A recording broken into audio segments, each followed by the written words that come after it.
ख्रिस्तामध्ये माझ्या प्रिय भाविकांनो, पुनरुत्थित ख्रिस्त आपल्या शिष्यांना एकटं किंवा वाऱ्यावरती कधीच सोडत नाही.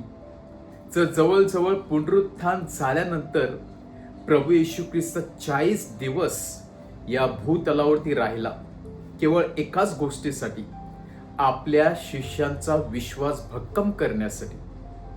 त्यांच्या मनामध्ये जी भीती भरलेली होती ती भीती काढून टाकण्यासाठी आणि परत त्यांना त्या स्वर्गाच्या किंवा राज्यावरती आणण्यासाठी, ज्या मार्गावरती ते पूर्वी चालत होते प्रभू येशू समवेत, त्या मार्गावरती आणण्यासाठी, त्यांची खराब झालेली गाडी दुरुस्त करून योग्य त्या रुळावरती आणण्यासाठी प्रभू येशू ख्रिस्त 40 दिवस या भूतलावरती राहतो.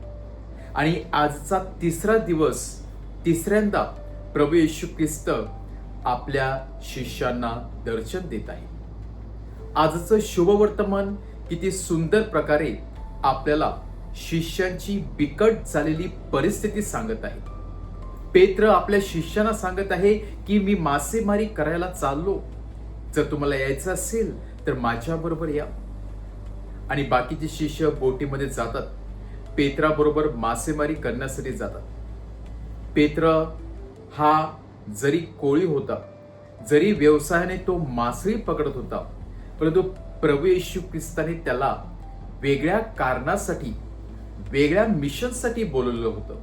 आणि ते मिशन म्हणजे माणसे धरणे, देवराज्याची सुवार्ता पसरवणे. कदाचित पेत्राला त्याचा विसर पडलेला होता. पेत्राला ठाऊक होतं की माझा गुरु आता मरण पावलेला आहे. त्याने आपल्या डोळ्याने आपल्या गुरुची यातना आणि ते भयंकर दुःख सहन पाहिलेलं होतं, अनुभवलेलं होतं.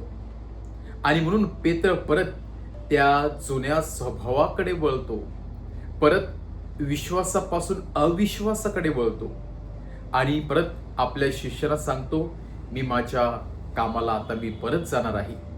जणू काय आता सर्व काही संपुष्टात आलेलं आहे. आणि पेत्र त्या बोटीमध्ये जातो, परंतु त्याच्या हातामध्ये एकही मासळी लागत नाही.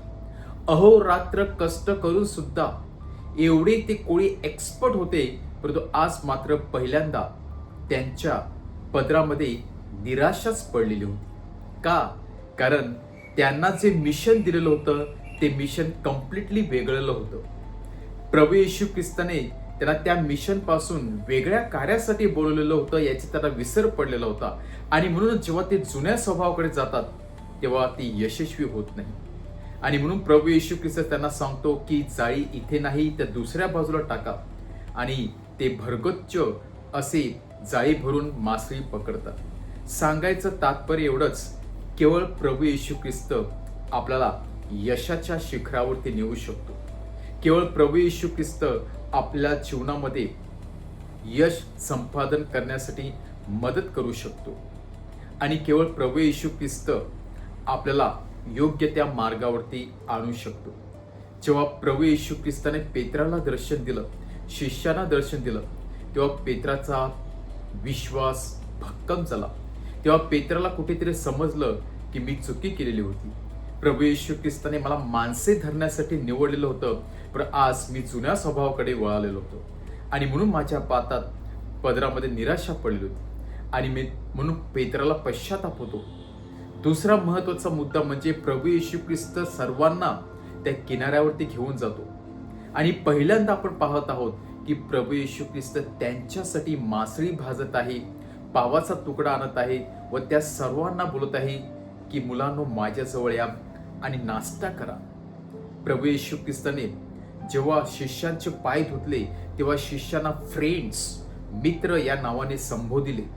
आणि आज पुनरुत्थानानंतर प्रभू येशू ख्रिस्त मित्र नाही, ते मुलं या नावाने संबोधत आहे.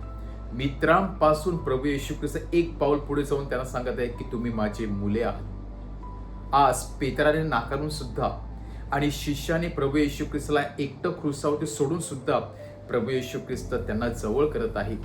प्रथम त्यांच्यासाठी नाश्ता बनवत आहे, ते सहभोजन करत आहे. याला बोलतात खरी प्रीती, याला बोलतात खरी क्षमा, याला बोलतात खरी करुणा आणि दया.